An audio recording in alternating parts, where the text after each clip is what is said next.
Buenos días, José, ¿me escuchas en este momento? Te estoy escuchando Correcto, sí. perfectamente. Excelente, vamos a dar inicio. José, te cedo la palabra para que puedas estar a cargo de la moderación. Bienvenidos a todos. Damos inicio a la sesión virtual Cómo organizar jurídicamente una startup en Latinoamérica. Con ustedes, José Cloutier, oficial de programas del Young America's Business Trust, quien va a estar a cargo de la moderación de la sesión. Adelante, José Cloutier. Muchas gracias, Edgar. Como bien dice, vamos a iniciar este webinar de cómo organizar jurídicamente una startup en Latinoamérica. Quisiera agradecerle al doctor José Heriberto García Peña, quien va a estar liderando esta edición del webinar. Y Edgar, si podemos pasar a la biografía del doctor García, me gustaría compartir con ustedes un poco su trayectoria hasta el momento antes de cederle la palabra. El doctor García, de nacionalidad cubano-mexicano, doctor en Derecho por la UNAM, investigador nacional en México con nivel 2, es profesor titular y adjunto en distintas universidades públicas y privadas desde 1999. También es miembro permanente de la Federación Iberoamericana de Derecho e Informática desde el 2006 y de la Asociación Nacional de Abogados de Empresa desde el 2012. Es graduado en la especialidad de Arbitraje Comercial Internacional y en Gestión y Transformación de Conflictos. Asimismo, el doctor García fue director fundador de los programas de Derecho en el Tecnológico de Monterrey, Campus Santa Fe, y actualmente es profesor investigador de tiempo completo en el área de Derecho en la Escuela Nacional de Posgrado en Educación, Humanidades y Ciencias Sociales del propio TEC. Pertenece al grupo de investigación en estudios estratégicos denominado Sociedad del Conocimiento. Así que creo que no podemos tener una mejor persona para que esté compartiendo con nosotros estos temas jurídicos. Doctor García, en estos momentos le paso a usted la palabra y también para que pueda compartir su pantalla. Ya estamos viendo en estos momentos la pantalla. Solo para comentarle a la audiencia, hacia el final del webinar vamos a tener un espacio para preguntas y respuestas en el cual ustedes van a poder preguntar, hacer sus consultas al doctor García mediante dos canales. El primer canal es escribiendo sus preguntas. Hay un espacio que ustedes leen en su panel de control donde pueden escribir sus preguntas, las escriben por ahí durante el transcurso del webinar y nosotros al final vamos a estar leyéndolas una por una al doctor García. Si alguien también desea hacer su intervención por medio de un micrófono habilitado en su computadora, pueden presionar el botón de la mano levantada que van a ver en su panel de control. Al presionar ese botón, nosotros vamos a saber que quieren hacer una pregunta y por favor asegurarse que su micrófono esté funcionando. Así que una vez más, hay dos canales para su intervención. La primera es escribiendo sus preguntas, nosotros se las vamos a leer al doctor, o levantando la mano, presionando ese botón de la mano y nosotros estaríamos habilitándoles el micrófono en debido momento para que puedan hacer sus preguntas. Así que sin más, los dejo con el doctor García. Doctor, muchas gracias por estar con nosotros este día y adelante. Bien, buenos días a todos. Gracias, José. Gracias, Edgar. Gracias a Young American Business Trust. Hoy estamos aquí. Buenas tardes para Norteamérica. Buenas tardes también en Sudamérica. Para todos los que nos están escuchando en México, pues aún buenos días. Realmente es para mí un honor estar aquí. Hemos compartido algunas cosas importantes con Young American Business Trust y hoy estamos en nuestro primer webinar que hemos titulado Cómo organizar jurídicamente una startup en Latinoamérica. Sin preámbulos ya comenzamos directamente la presentación. Quisiéramos en primer lugar decir qué cosa es una startup, qué es hoy jurídicamente, diríamos, sus características e importancia, qué son las startups. Al final de cuentas, pues pueden definirse fundamentalmente como empresas de nueva creación. Esa es la idea central creo que presenta grandes posibilidades de crecimiento, eso es real, y definitivamente en ocasiones, en la gran mayoría de los casos, se convierte en un modelo de negocio escalable. Y esto definitivamente diríamos que puede referirse a compañías de cualquier ámbito, de cualquier sector. Normalmente suele utilizarse, eso es verdad, este término startup para compañías que tengan un fuerte componente tecnológico y que están relacionadas con el mundo de la Internet y de las TICs, pero estas características suelen diferenciarse a veces entre empresas jóvenes en cuanto a sus posibilidades de crecimiento y en cuanto a sus necesidades de capital. Las empresas de este tipo son de tipología muy variada, van desde las friends o family, que suelen ser claves en los primeros años de vida, hasta las ventures capital o private equity, como son conocidas también en varios lugares, que aportan fondos ya en etapas más avanzadas. Definitivamente hay muchos modelos de startup y hay ejemplos tanto a nivel internacional como a nivel de la parte española. Los casos más significativos efectivamente son Google, Twitter, Facebook. También hay otros casos, como el caso de Twenty o de Privalia, que comenzaron siendo definitivamente unas startups y con el paso de los años se han convertido en gigantes empresariales con cientos de empleados y con un gran número e importantes posibilidades de beneficio. Hay todo un debate sobre esta empresa y sobre la cuestión definitiva de su concepto o su definición.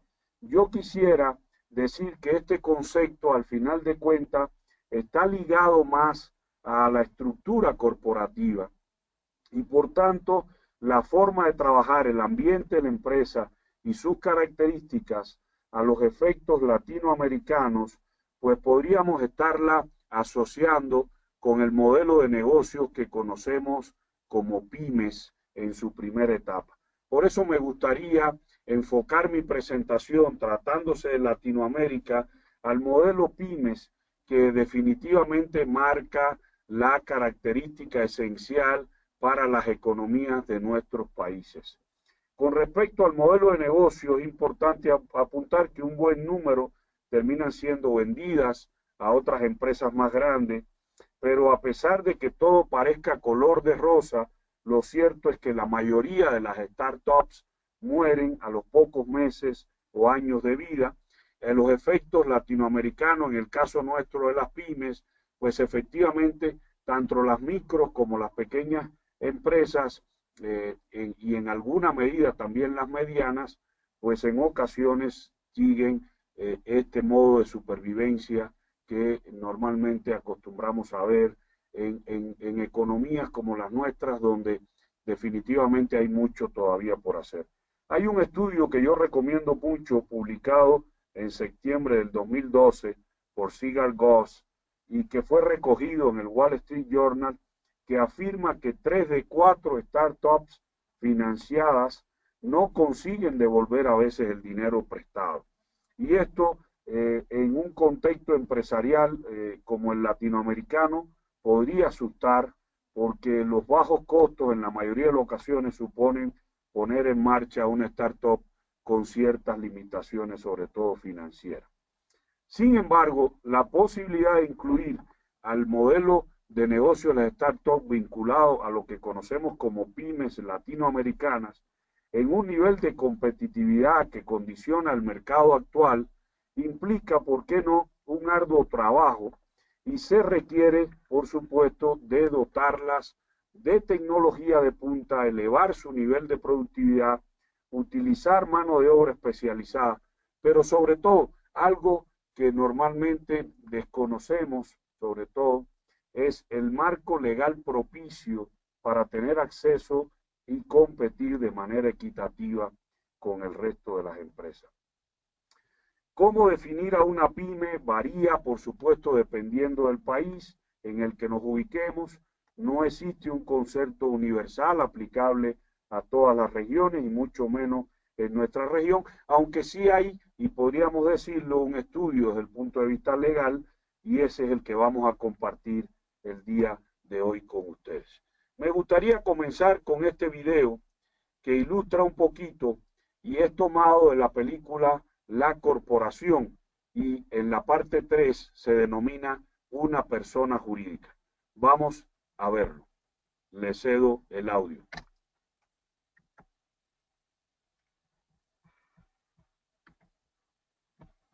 Everybody makes a mistake once in a while, but I just can't be personally responsible. That's one of the weaknesses of a partnership, isn't it, Sid? Well, maybe you'd better incorporate the store. Incorporate? Yes. Incorporating would give you the big advantage of what you want right now. Limited liability. You start with a group of people who want to invest their money in a company. Then these people apply for a charter as a corporation. This government issues a charter to that corporation. Now that corporation operates legally as an individual person. It is not a group of people. It is under the law a legal person. Imperial Steel Incorporated has many of the legal rights of a person. It can buy and sell property. It can borrow money. It can sue in court and be sued. It carries on a business. Imperial Steel, along with thousands of other legal persons, is a part of our daily living. It is a member of our society. Having acquired the legal rights and protections of a person, the question arises, what kind of person is the corporation?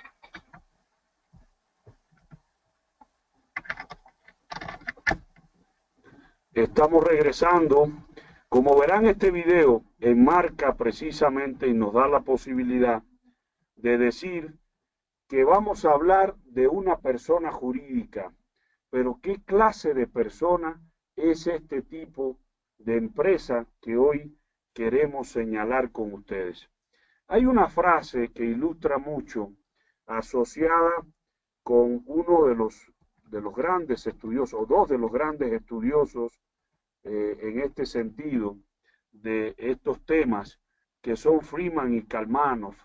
En su libro Joint International Business Venture dicen: existe un denominador común a todas las empresas que han tenido éxito, la compatibilidad de los asociados, y estas exigen cooperación y labor en común para alcanzar un objetivo, creando así un medio jurídico en el cual puedan laborar con armonía para lograr un resultado que ninguno de ellos podría alcanzar por sí solo. Definitivamente esta frase enmarca que una de las cuestiones más delicadas hoy en día es que vivimos un sistema de empresas y la idea o la posibilidad de reglamentar a la empresa enmarca dos grandes campos. Uno que está mucho más avanzado, que es la empresa desde el punto de vista económico, que implica un cuestionamiento cómo atemperar los cambios económicos de esta globalización que hoy vivimos con el contexto legal en cuanto a las nuevas formas de organización jurídica que van surgiendo para el sector empresarial. Y el otro terreno en el que hemos abundado un poco más es precisamente el punto de vista jurídico. ¿Cómo justificar actualmente la inclusión de una categoría denominada empresa en el ámbito del derecho? Para ello nos basamos precisamente en un concepto, por supuesto, principalmente económico. ¿Cuál es ese concepto? Pues definitivamente el de la organización de los factores de producción con el fin de obtener una ganancia ilimitada, y que es el que comúnmente y tradicionalmente conocemos. En la práctica, la empresa es una figura de índole económica cuya naturaleza es variada y resulta esencial dentro del nuevo derecho comercial y económico reconocerla sobre todo como negociación mercantil. ¿Y por qué negociación mercantil? Porque precisamente el enfoque fundamental es que la empresa comprende un titular de esa negociación y sobre todo de la organización que es el empresario, un conjunto organizado sobre todo de personas, bienes, derechos y obligaciones que él asume y las actividades que de alguna manera tienen un carácter preponderantemente económico de producción o de distribución o, por qué no, en los últimos años, sobre todo de prestación de servicios, dirigidas, por supuesto, y destinadas a un mercado. ¿Qué ha estado pasando? Que a partir del siglo pasado, ya a finales del 20, yo diría que mediados, pero sobre todo finales, la empresa moderna se encuentra en constante evolución y empezaron a aparecer avances tecnológicos y diferentes situaciones asociadas con el concepto de la producción, la distribución y, por qué no, el consumo de bienes y servicios, que implicó definitivamente ya la búsqueda de mejores soluciones, formas de negociación empresarial. Aparecen así nuevos mecanismos vinculados a lo que hoy se conoce como contratación moderna o contratación atípica, más vinculada a la práctica y que no está tipificado a veces en nuestras leyes o códigos y que traen como consecuencia efectivamente una especialización del servicio y una segmentación del mercado consumidor.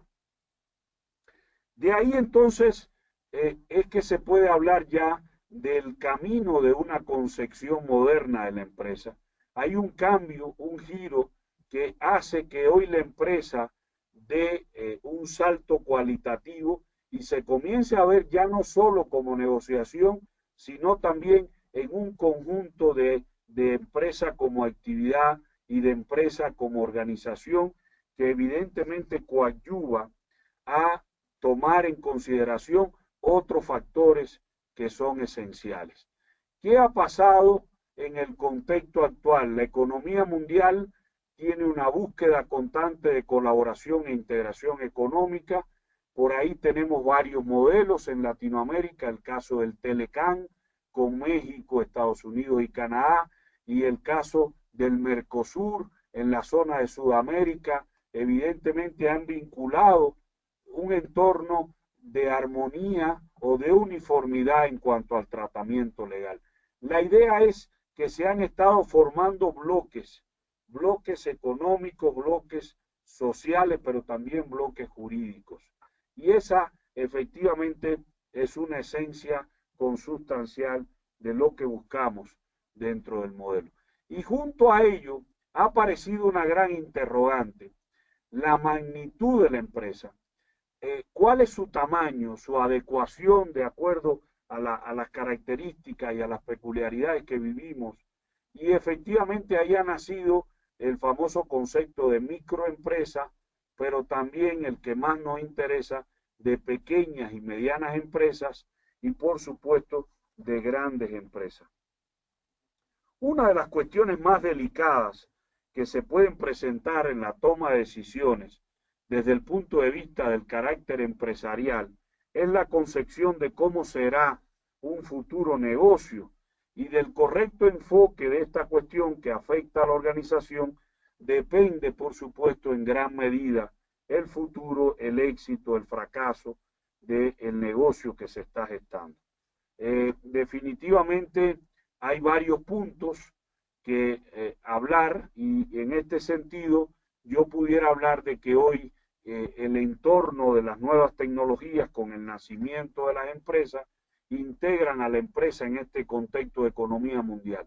Hemos ido pasando de la era de la producción en masa que en algún momento tuvimos, aquella reconocida como la época fordista, con un costo, una disponibilidad, unas economías de escala, a una era ya luego de la calidad, donde se empezó evidentemente a vislumbrar un mercado donde Japón, por ejemplo, tuvo realmente un realce trascendental, la conformidad, la confiabilidad, la durabilidad, los servicios de garantía que condicionaban evidentemente el mercado.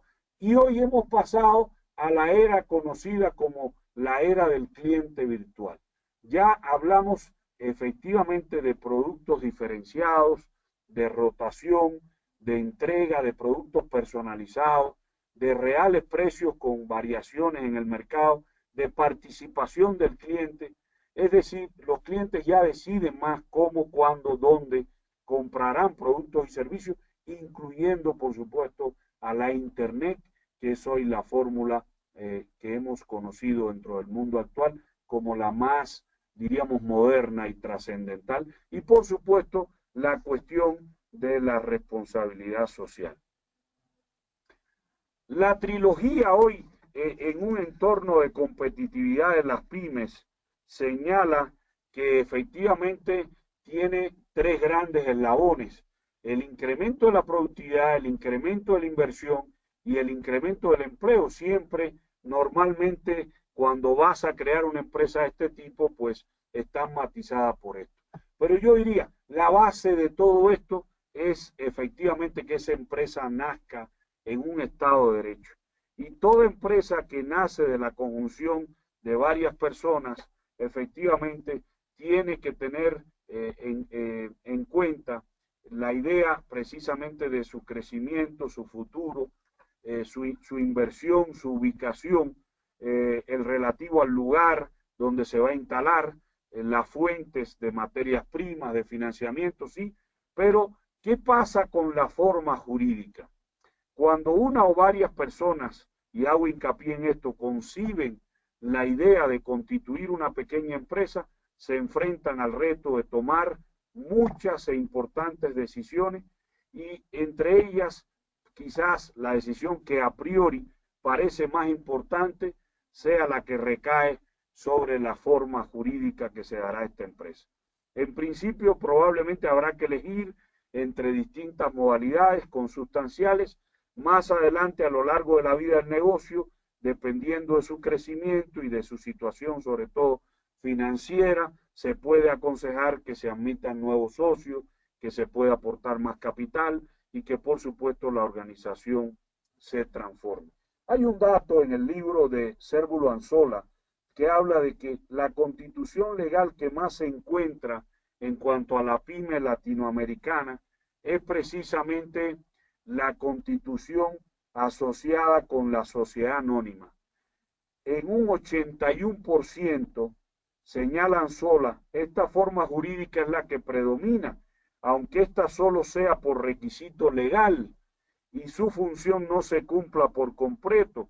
Él dice y aclara, pues sigue predominando el control y la posesión de todas las actividades de la empresa por parte del dueño de la misma, sin tener trascendencia los accionistas, quienes generalmente son sus familiares. Es importante señalar esto porque en las combinaciones de cualquier negocio hay que escoger los miembros, sus gustos, sus disgustos, sus disposiciones, como digo yo, a largo plazo, pues evidentemente esto es trascendental en cuanto al tipo de organización que vas a planear.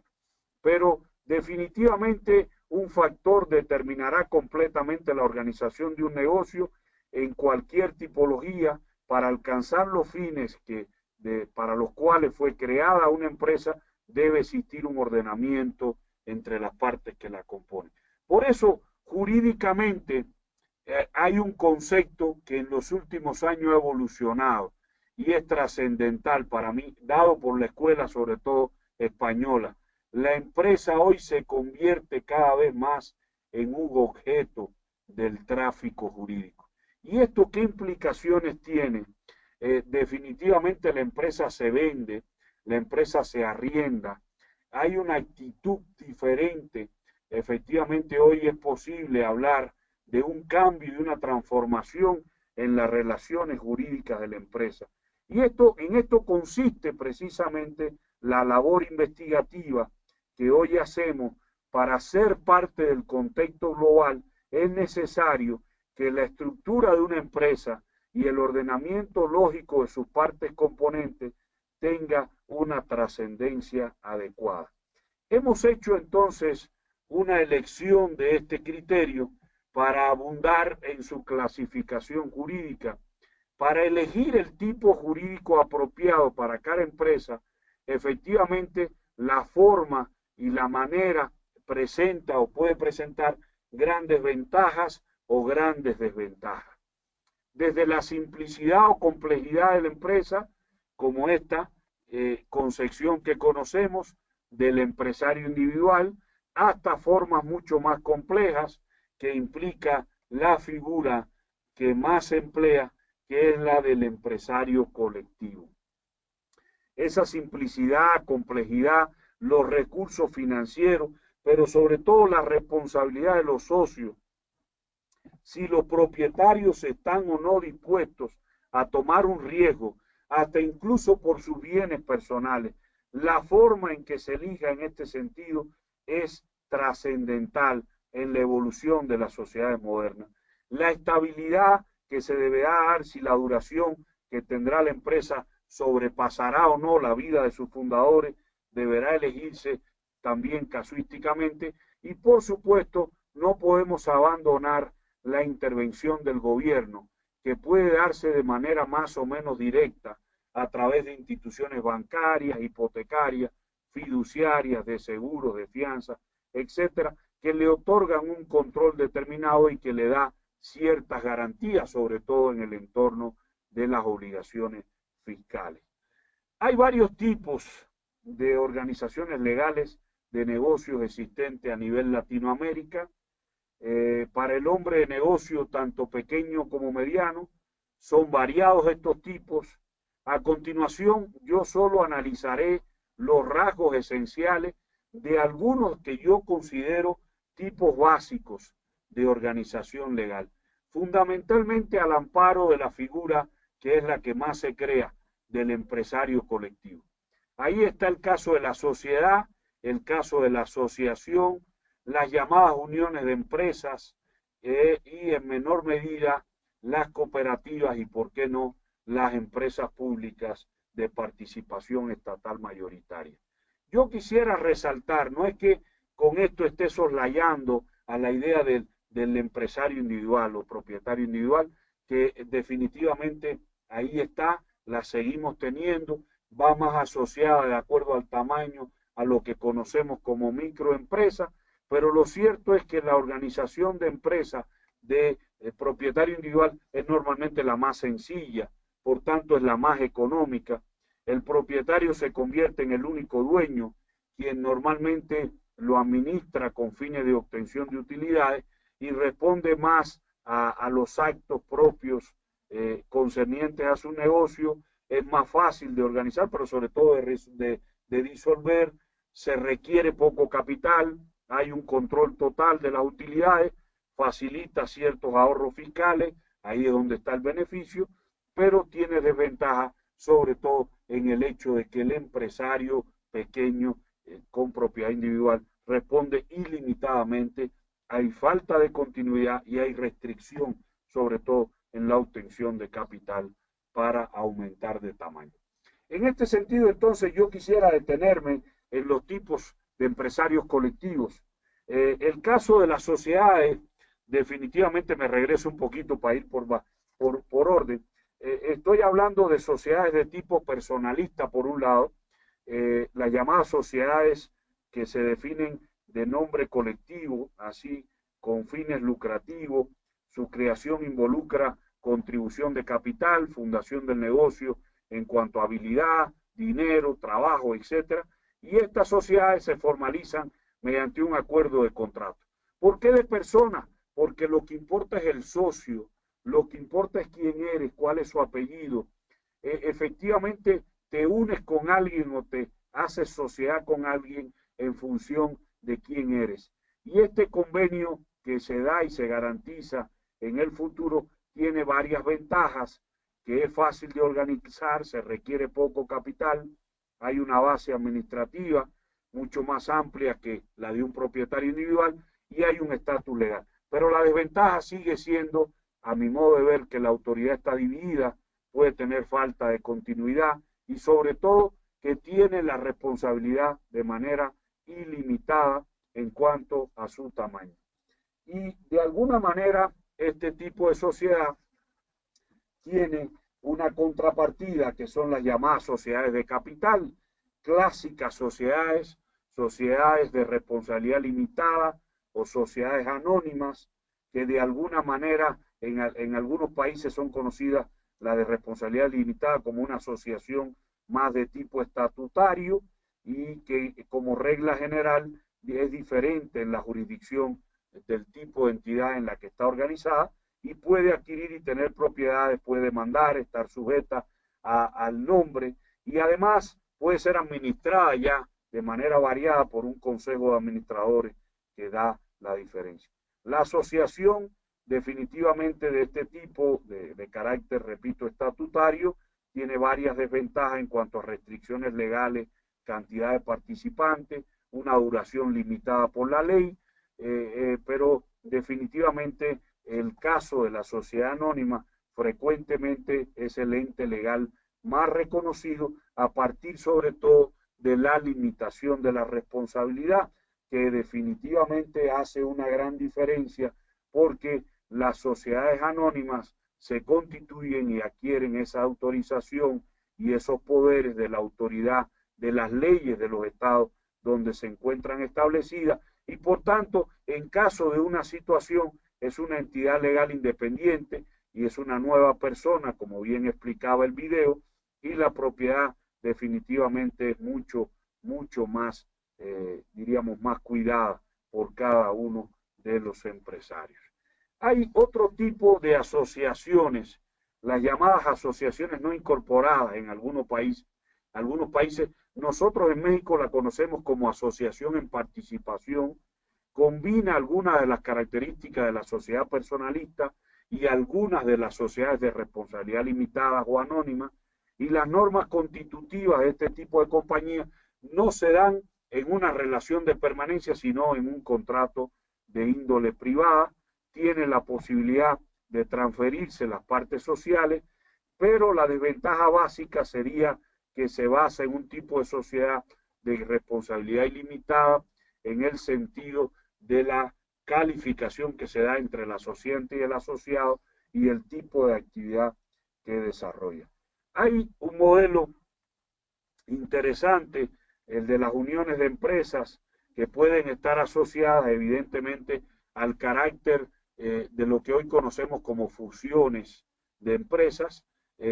Las leyes de muchos países así la relacionan. Hay un grado de subordinación, de coordinación, es por ejemplo las matrices con sus filiales y efectivamente ahí nace un entorno completamente diferente de tipo de sociedad.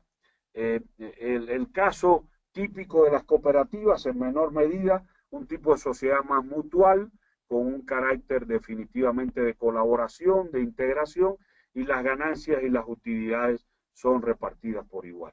Y el caso de las llamadas empresas públicas que pueden adoptar distintos entornos, evidentemente con la participación estatal mayoritaria, pero ahí aparece un modelo interesante que es el trust comercial, también conocido en nuestros países como fideicomiso, pertenecientes a activos de una empresa que son transferidos en declaración de fideicomiso a una fiduciaria y es una sociedad sobre todo para fines fiscales que de alguna manera tiene un tipo independiente de organización y es comúnmente utilizada en puestos gubernamentales, en acciones de bonos y son administrados por esa fiduciaria que de alguna manera la puede poner el gobierno. Definitivamente en algunos países también pudiera darse un entramado, la posibilidad de constituir una sociedad anónima, ¿por qué no familiar? Hoy ha aparecido, se adopta la forma de una sociedad cerrada que puede poseer un solo socio, increíble porque semánticamente en el español no estaríamos hablando de sociedad de un solo socio, pero así es.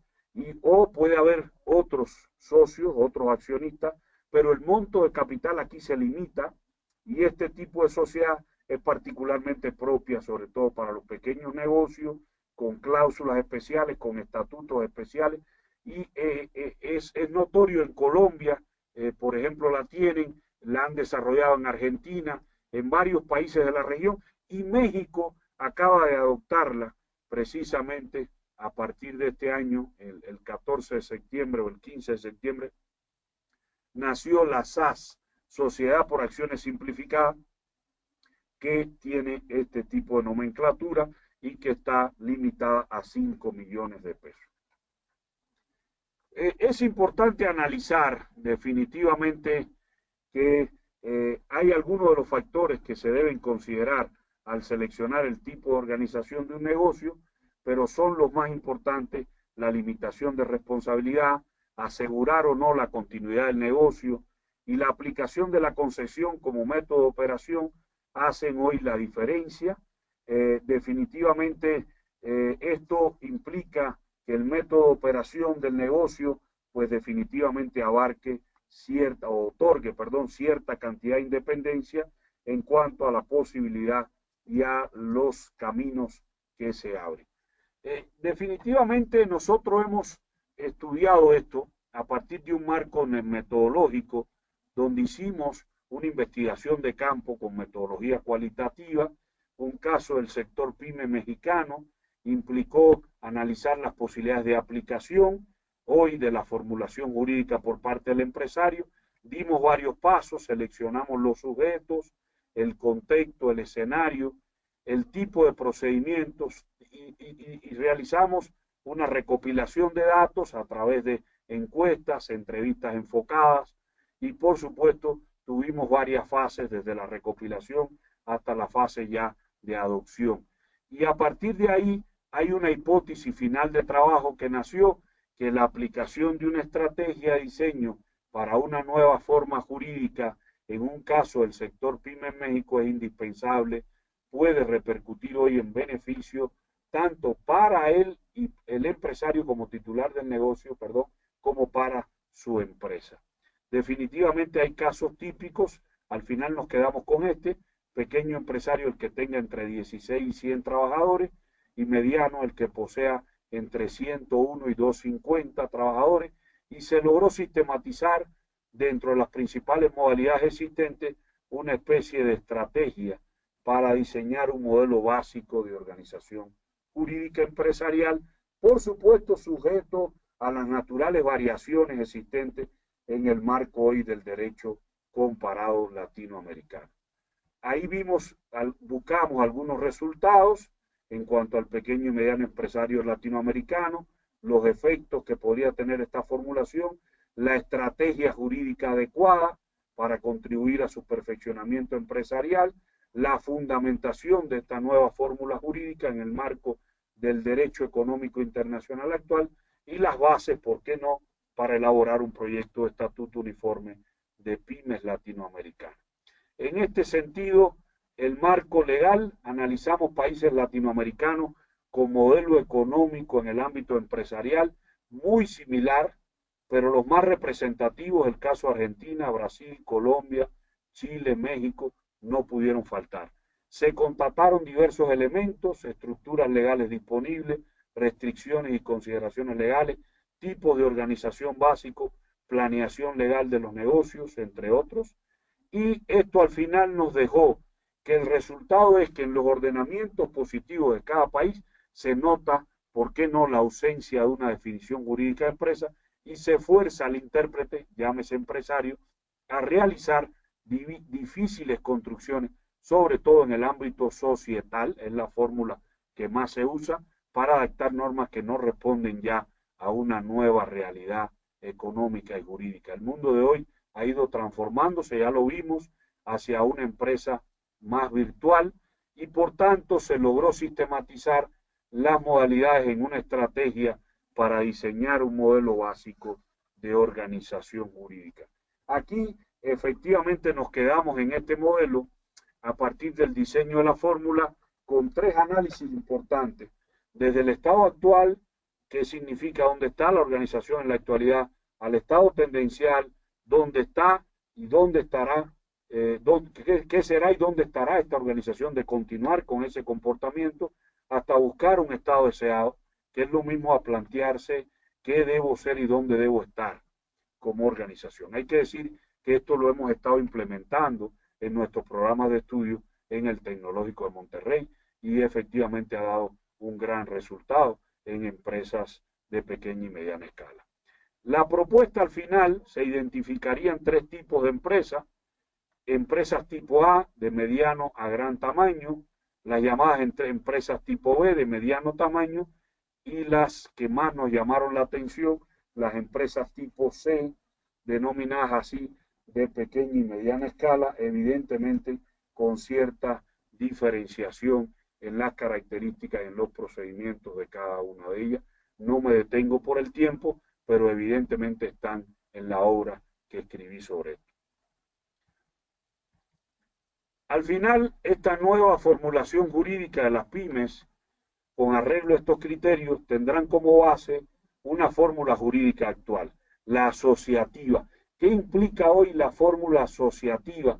Una organización unitaria, afectación de un fondo patrimonio, adopción de una estructura legal que personaliza el ente y una específica dinámica que asegura la formación de una voluntad única, una fluida actuación interna y externa sin trabas, y esto le va a otorgar una mayor flexibilidad a la empresa en el presente y en el futuro como organización. Estas estructuras, quiero aclarar, que proponemos servirían de marco, guía y límite a la actuación colectiva, serían creadas por la ley o por la práctica, pero cumplen una función económica y comercial concreta. No estamos hablando del mundo civil, sino fundamentalmente del ámbito mercantil. El proyecto de Estatuto Uniforme para la Pyme Latinoamericana que terminamos definiendo completará diversos aspectos, entre ellos la definición de empresa, su tipología, la descripción de la actividad, el concepto, el contexto económico, la viabilidad, el estudio de mercado, la propiedad intelectual, algo significativo, la organización de los recursos humanos, el régimen de contribución fiscal, otros aspectos contractuales, la parte de la responsabilidad civil o penal y por supuesto el ámbito de la solución de controversia que implica escoger la ley aplicable y por supuesto la jurisdicción competente. Podríamos definir este proyecto como un documento formal que recogerá de manera ordenada las posibles variables involucradas en la creación de nuevos negocios, sobre todo pequeños y medianos en América Latina, siempre atemperado al contexto del marco legal que existe en cada país, aunque puede servir como guía de posible aplicación al derecho interno o de incorporación a una ley nueva. Mis consideraciones finales, y voy terminando, las acciones principales del estudio de la actividad empresarial en cuanto a esta nueva formulación jurídica posibilita clasificarlas legalmente según las tipologías A, B o C, pero con mayor incidencia en las tipo C, que pueden incluir pequeña y mediana escala, y en las pymes es necesario tratar de lograr un régimen jurídico adecuado en cada etapa, fase de desarrollo. Su consecución, su elaboración debe ser de forma coherente con los cambios estructurales y el desarrollo que se va dando en dicha organización. A manera de reflexión final, yo diría que más que dar una fórmula que indica tipo de empresas, lo que interesa es que se comprendan las estructuras legales. Junto a las funciones económicas, contribuyen a que en los países de América Latina se encuentren cada vez más y mejores alternativas, ¿por qué no?, para el crecimiento y desarrollo de un sector pyme que debe efectivamente jugar un gran papel en el contexto de la mundialización actual. Aunado a esto, si hablamos de regionalización, esto plantea retos, ¿por qué no?, de construir nuevas alternativas en nuestros marcos legales que coadyuven sobre todo en beneficio y protección de estos pequeños y medianos negocios llamados hoy startups. Con eso me quedo. Las fuentes de esta presentación pueden estar basadas o podrían estar basadas en diversas informaciones, diversos artículos, sitios de internet, pero la verdad es que tienen una esencia, una visión, y es obtenida de mi obra, publicada como autor único en 2011, derecho empresarial, tópicos y categorías. Ahí está la imagen del libro, una revisión comparada en el sector PYME latinoamericano, con formato de edición conjunta entre el TEC de Monterrey y la editorial Porrúa aquí en México, y que hoy tengo entendido está disponible en distintas librerías, incluso de Iberoamérica. Agradezco mucho en lo personal a la licenciada María Teresa González García y al Program Officer del Young American Business Trust con sede en la OEA todas sus atenciones para esta presentación. Dejo mis datos para todos ustedes. Ahí estoy a su disposición. Muchas gracias. Muchísimas gracias a usted, doctor García. Le agradecemos por esta interesante presentación y damos por ahora abierto la parte de la presentación, unos minutos donde la gente puede hacer sus preguntas al doctor García. Así que los invitamos a que comiencen a escribir sus preguntas en el chat. De igual manera, si alguien quisiera hacer una pregunta por medio del micrófono, primero asegurarse que su micrófono esté funcionando y nosotros le habilitamos cuando ustedes presionen el botón de levantar la mano. En lo que entra la primera pregunta, quisiera yo iniciar una pregunta, doctor García, y tal vez escuchar su recomendación sobre una startup que quisiera acceder al mercado norteamericano, estando ellos en Latinoamérica. ¿Es conveniente hacer todo en su país o tal vez incursionarse en legalmente poner una empresa en Estados Unidos o simplemente hacerlo todo desde Latinoamérica? Gracias, José. Acceder al mercado norteamericano pues a veces resulta un poquito complejo. Reconozco esto porque se trata de un sistema de derecho evidentemente fundamentalmente anglosajón. Así es reconocido el sistema de derecho del common law. Pero de alguna manera ellos tienen evidentemente variantes en cuanto al tipo de empresa o forma que se pueda adoptar dentro del contexto norteamericano. Mi recomendación sería en estos casos, siempre basado en un modelo latinoamericano como el que tenemos, siempre debemos atender a la ley aplicable en los países a donde vamos. Definitivamente no podemos casarnos solamente con el modelo nuestro latinoamericano, sino que tendríamos que revisar su sistema de derecho y por supuesto ver qué tipo de empresa le resulta más viable, qué tipo de organización o forma legal podría ser escogida. Eso sobre todo si la idea fundamental es crear algún tipo de relación jurídica dentro del territorio norteamericano. Si fuera una relación jurídica evidentemente establecida, sobre todo de distribución o comercialización, podríamos mantener nuestra forma legal latinoamericana, pero evidentemente habría que escoger muy bien el tipo de negociación, que en este caso sería fundamentalmente el tipo de contrato que haríamos. Ahí hay muchas variantes. Las variantes centrales de los joint ventures, también así conocidos como contratos a riesgo, o otras variantes, por ejemplo, asociadas con el famoso modelo que más se da en Estados Unidos, que es el de las franquicias. Pues hay que tener mucho cuidado en escoger el modelo de negociación, el modelo de contrato que más se adhiera a nuestros intereses y, por supuesto, no salir totalmente vinculado a un contrato donde estemos sin posibilidades de negociación. La autonomía y la voluntad es básica en estos casos. Esa es mi recomendación, José. Perfecto, muchísimas gracias, doctor García. Vamos a pasar a la siguiente pregunta que viene de parte de Hans Hammerschlag. Su pregunta es si existe alguna base de datos centralizada en la que se puede conseguir la información de requisitos para registros de marcas en todos los países de Latinoamérica o hay que investigar país por país. Esto es interesante. La OMPI, la Organización Mundial de la Propiedad Intelectual, ha tratado de unificar esfuerzos y recursos en este sentido. Pero hasta donde yo conozco, existen en el modelo latinoamericano diversas instituciones. Nosotros en México tenemos el INPI, Instituto Mexicano de la Propiedad Industrial, y es posible, sí, yo creo que dependiendo del país donde quieras registrar tu marca, vas a tener que hacer una búsqueda y pagar efectivamente por esa búsqueda, porque podría haber situaciones de fonética en una marca que puede estar en un lugar o en otro.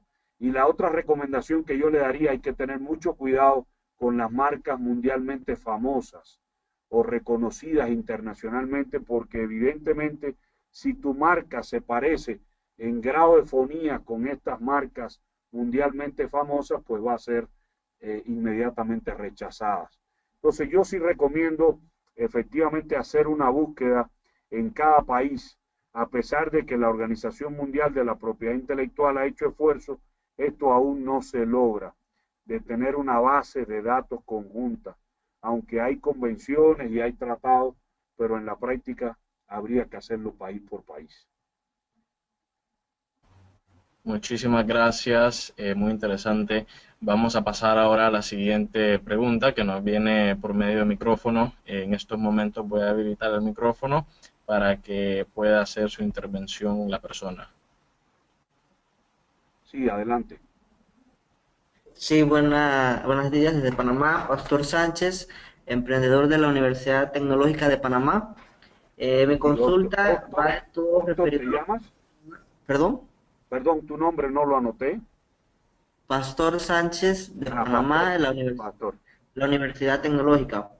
Gracias, perdón. Mi pregunta va en referente al tema de que generalmente las pymes en Latinoamérica generalmente son absorbidas por las grandes empresas. Entonces, si un emprendedor crea una startup que tenga viabilidad, un modelo de negocio escalable, ¿usted recomienda que se siga ese patrón de venderse a grandes empresas o que este emprendimiento pueda llevarse de una manera sólida? Porque, como le menciono, pues las empresas grandes generalmente cuando ven competencia intentan comprar estos emprendimientos. Pero usted como especialista recomienda que eso se haga o preferiblemente que el emprendimiento se desarrolle por una parte individual. Interesante pregunta, Pastor. Muchas gracias. Fíjate que realmente hay una gran relación, y tú lo sabes, entre las necesidades individuales y las variaciones que se producen en los negocios. Es ese famoso dicho que el pez grande se traga al pequeño, pues sí, en la práctica realmente se da mucho, yo estoy de acuerdo contigo. Pero la verdad que el tipo de organización y las operaciones van a responder siempre particularmente a las necesidades de cada situación de los participantes, y por supuesto esto también se atempera a las características de las formas legales en cada territorio, en cada país. Como te decía, la adopción de formas de organización resulta conveniente. Yo diría que en el sentido mismo literal de lo que me pregunta, si una startup debe o no seguir de manera individual, debe atenderse con detenimiento sobre todo a algunas cuestiones. Y una de ellas, obviamente, es sobre todo la disponibilidad de capital, que estamos de acuerdo.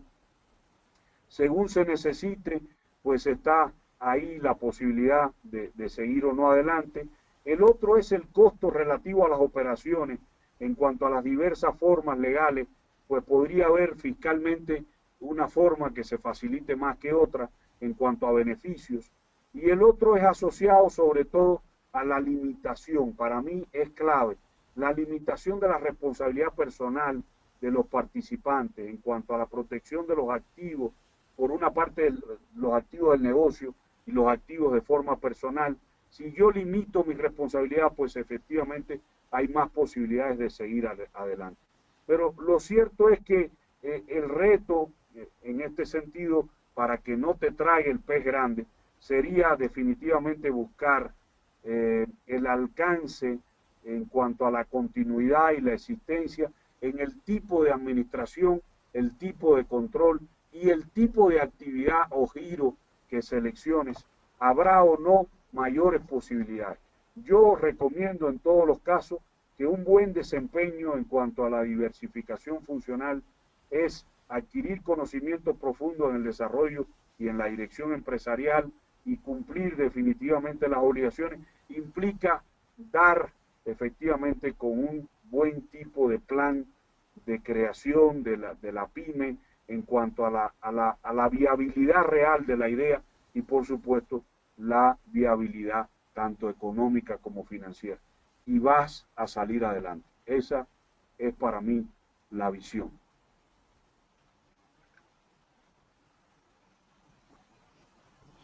Perfecto, muchísimas gracias, doctor García. Tenemos una pregunta más, viene de Joana Hernández y ella pregunta que si una pyme tipo C, como usted estaba mostrando en su presentación, es la recomendable para la Asociación de Productores Agropecuarios. Gracias, Joana. ¿De dónde viene Joana? ¿De qué país? Por ahora no sabemos, Joana, si nos escribes de qué país, con gusto se lo leo al doctor. Bueno, Nos dice que es de Colombia. Joana de Colombia, muy bien, gracias. Bienvenida a Colombia. Sí, Joana, definitivamente yo te diría que las empresas tipo C dan mayor posibilidad en la práctica. Pueden funcionar con cualquier mecanismo legal, de carácter asociativo o no, pero sí definitivamente el tipo de producción o el tipo de actividad, si se requiere o no, vuelvo a repetir, poco o no capital, si se requiere o no escalas de producción variables, lo que define en esencia es que este tipo de empresa funciona de manera descentralizada, puede corresponder a distintos tipos o formas de organización jurídica, con un ánimo, por supuesto, lucrativo, pero con mayor facilidad a la hora de la constitución. Yo diría que en el caso agrícola, pues es muy común escuchar y oír el caso de las sociedades de índole cooperativo, pero sé que en Colombia se abre un espacio también a las asociaciones familiares y a las uniones desde el punto de vista de empresarios individuales. Entonces va a depender mucho, repito, del interés y la contribución de cada uno de los socios, funcionar con mayor o menor rentabilidad, adoptar una de esas fórmulas. Definitivamente la que más se ha visto en el sector agrícola es la cooperativa, pero no quiere decir que las otras no puedan ser tomadas en cuenta. Muchísimas gracias, doctor García, también a todas las personas que nos estuvieron acompañando el día de hoy. Ahora que ya estamos sobre la hora, vamos a finalizar este webinar. Quisiera, antes de irnos, recordarles que la sesión ha sido grabada para posteriormente